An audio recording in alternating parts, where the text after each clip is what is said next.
Ce programme est déconseillé aux moins de 12 ans. Le nouveau quartier ici, d'après lui, les féticheurs. IB aurait manqué de respect à son patron.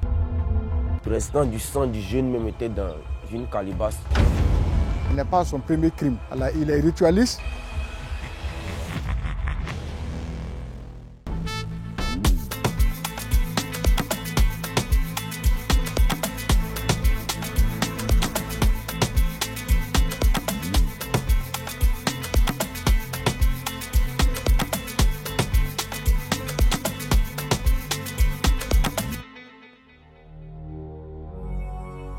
Le zamou, c'est ainsi qu'on appelle dans l'argot ivoirien le crime rituel effectué à des fins d'enrichissement rapide, une pratique bien connue par certains jeunes en perdition et en proie à la facilité.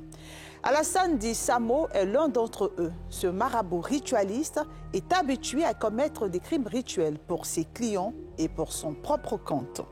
Il n'a pas hésité un seul instant à tuer Ibé, son petit-neveu, qui était également son apprenti. Ibrahim, la trentaine, a été vidé de son sang. Son corps a été découpé en petits morceaux.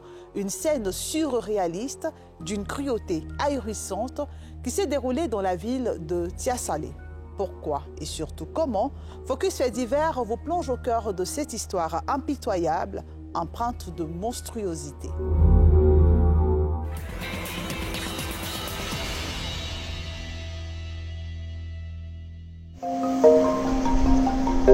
Nous sommes à Tiassalé, une charmante petite localité située à 123 km d'Abidjan. Tiassalé la paisible peut se vanter de ses verdures à perte de vue et de ses excursions touristiques. C'est ici, au sous-quartier appelé Baoulé, que vivent Alassane Di Samo, qui se présente comme marabout, et son neveu Ibrahim, dit Ibé. Ses enfants même, il est venu avec eux là. On se voit au quartier ici, on se connaît pas. D'après lui, les féticheurs. Outre Ibrahim qui lui sert d'apprenti, Samo vit dans cette maison avec 3 autres jeunes. Venus rechercher des talismans, ils ont été embrigadés par le discours du féticheur qu'ils considèrent comme leur maître spirituel. Mais Ibrahim est son protégé le plus connu du quartier. C'est lui qui l'envoyait pour aller faire les achats de Corse, pour aller acheter des moutons, ou bien pour aller acheter des poulets dont ils avaient besoin pour faire parfois les sacrifices.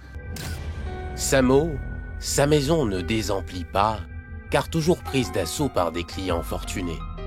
Mais le secret reste entier sur ses services. Les pratiques qu'il faisait, ça, moi je n'en sais rien parce que je ne suis pas allé chez lui. Sérieusement, c'est vrai qu'il y a des gens qui montaient ici, il y a les nouvelles têtes qui montaient ici, qui partaient vers chez lui. Un balai de grosses cylindrées chez Samo ne tarde pas à attirer l'attention des riverains, dont certains ont un regard suspicieux.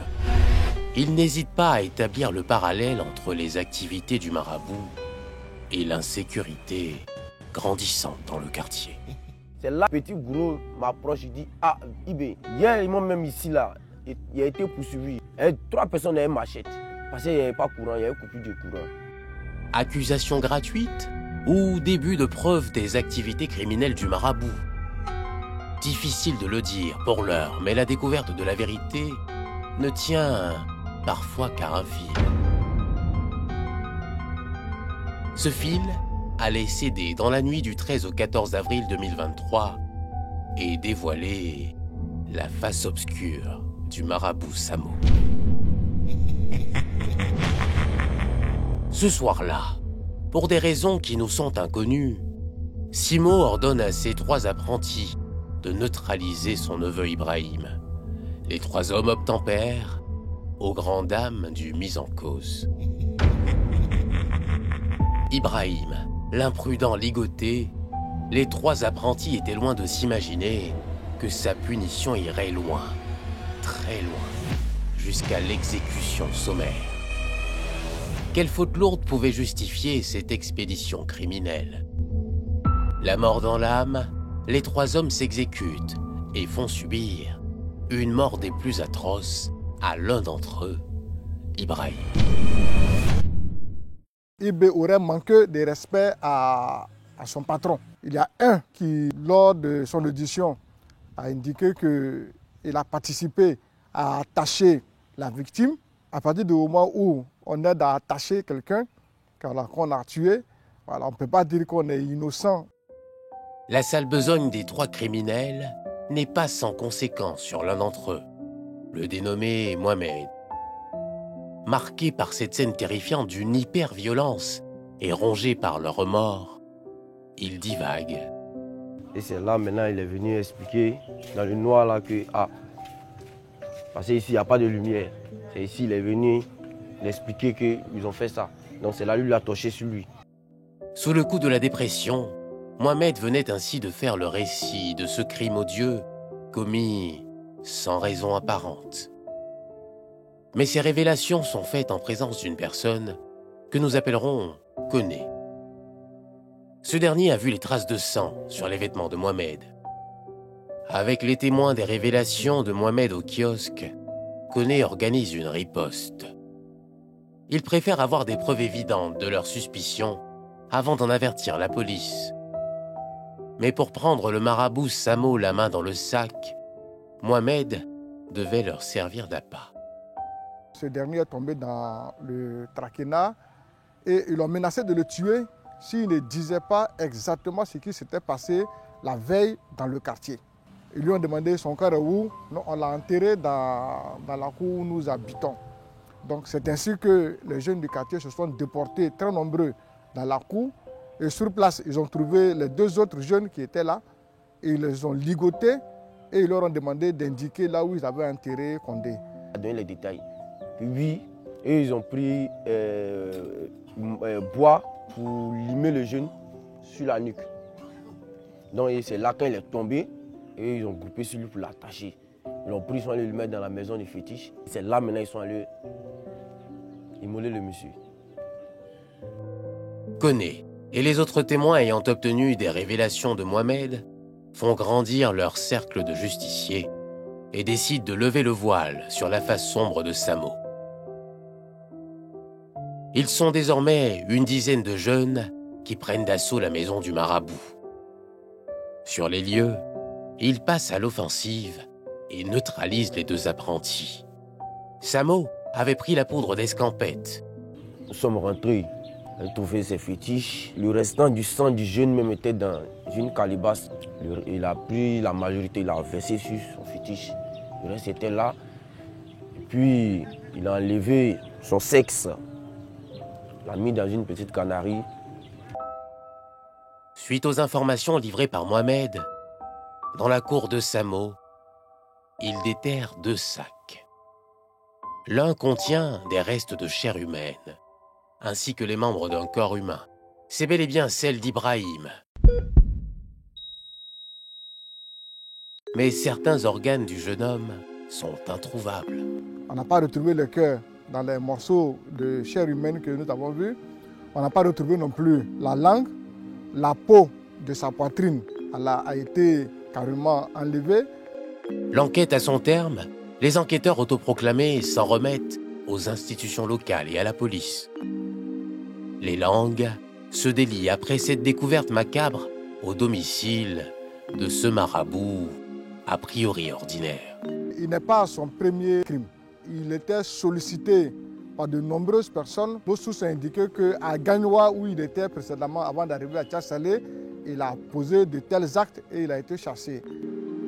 Pourquoi le ritualiste a-t-il jeté son dévolu sur son neveu et apprenti? Avait-il ce jour-là une obligation de livrer des organes humains à ses mandants?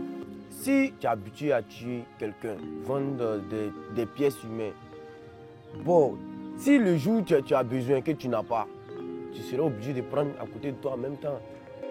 À la clé de cette affaire, un ritualiste voilé derrière le statut de marabout, vivant dans un quartier en toute quiétude. Un jeune apprenti décapité, démembré. 3 autres devenus des criminels. 3 individus ont été interpellés, dont 2 âgés de 19 ans, parmi lesquels un élève en classe de terminale. Quelques témoins de cette découverte macabre tirent des enseignements. Nous sommes encore très jeunes. L'avenir encore devant, hein. La facilité, là, on ne doit pas s'adonner à la facilité. Ça ne peut rien nous apporter si ce n'est pas des problèmes, des soucis, des ennuis. Si tu te donnes dans la vie, tu vas avoir pour toi. Ce n'est pas le fait d'avoir gros un coup et puis avoir un problème, un gros problème un coup. Mais tu as un peu, tu n'as pas de problème, un peu, ça peut devenir gros demain. Ils veulent devenir riches. Ils sont encore à l'école ou bien ils ont abandonné l'école. Ils veulent devenir riches. Il faut qu'ils comprennent que c'est à force de travail qu'on devient riche. Et que la richesse, ça ne tombe pas du ciel.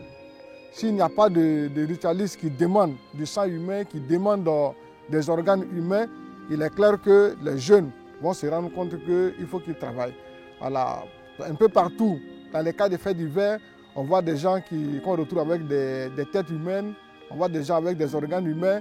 Tant qu'on n'a pas mis la main sur ces ritualistes qui demandent ces organes-là, il est clair que la pratique va perdurer et c'est nous tous qui sommes en danger. Alors, ce sont nos enfants, ce sont nos petits frères, ce sont nos sœurs qui sont exposés à ces jeunes qui sont avides d'argent, qui sont prêts à tout pour devenir riches.